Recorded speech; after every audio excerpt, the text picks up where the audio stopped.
We have so many differences, different countries, different nationalities, brought up in different religions, different families, good or bad.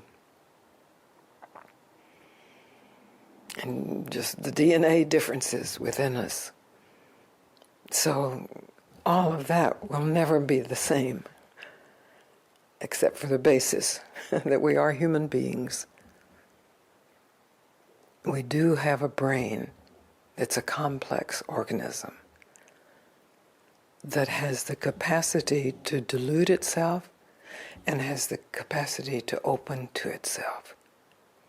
Most of our conditioning, with the best possible intentions, has been a delusion. Just so that the body, each body survives, we are taught that danger is everywhere.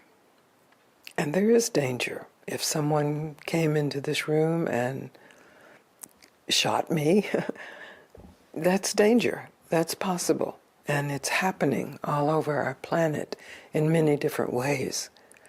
So I'm never suggesting that the spiritual life is a life of denial of what's happening in the world and what we as human beings have generated in the world, both positive and negatively, and what's happening within our individual bodies and minds, both positive and negative.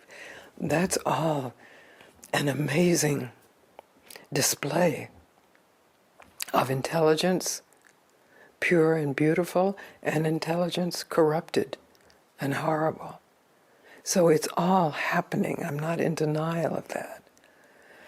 But what you have been taught about your abilities to discover the truth is useless.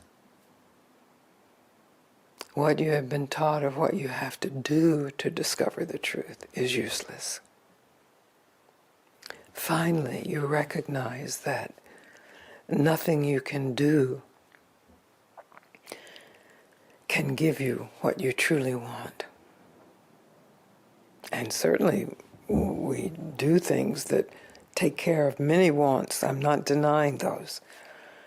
I have to gather food or go to the grocery store to get the food that I want to keep this body alive, certainly. So there's not a denial of action. But after you have been fed, and everyone on this call has been fed, after you have been protected, and in this moment in your life, you are protected. You are protected with a ceiling and walls. You are protected because in this particular moment, you aren't dodging bombs or rape or destruction. As we know, because we have examples all over the world, that can change. But in this moment in your life, there is a great privilege and an opportunity to discover, what do I really want? Now that I have the protection to be able to ask myself, now that I'm fed enough to be able to inquire, now that I am not dodging bullets or destruction for this moment. Who knows how long this moment will last? We have a good bet that it will last at least this weekend, at least this week, maybe this month, possibly a year, possibly the rest of your life. But you can't know that. You know it in this moment. And so this moment is very precious. It's a gift. There are so many people who don't have this moment of peace to actually inquire into who am I, really. That's why we come together. We have the time, we have the space, we have each other. And I thank you for your willingness to inquire, your willingness to be free, We don't need any more imprisoned people.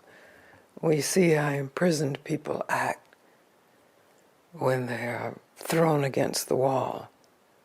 They only want to imprison more people. And we have seen how you can be in prison and be free. So your life may not be ideal. I have met with many prisoners in prison.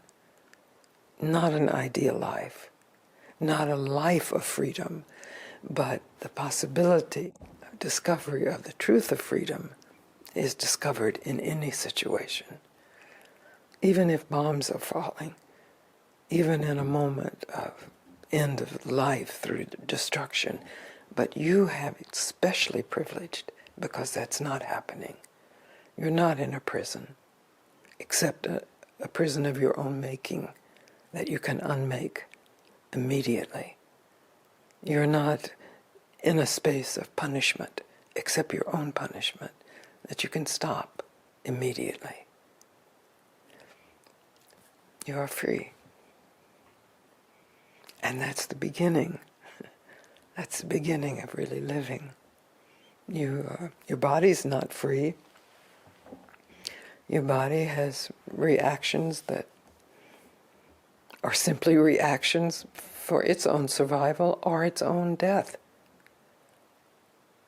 But you, the spirit of the body, the animation of the body, you are free. And you're free to recognize yourself. And that's what we do here in support.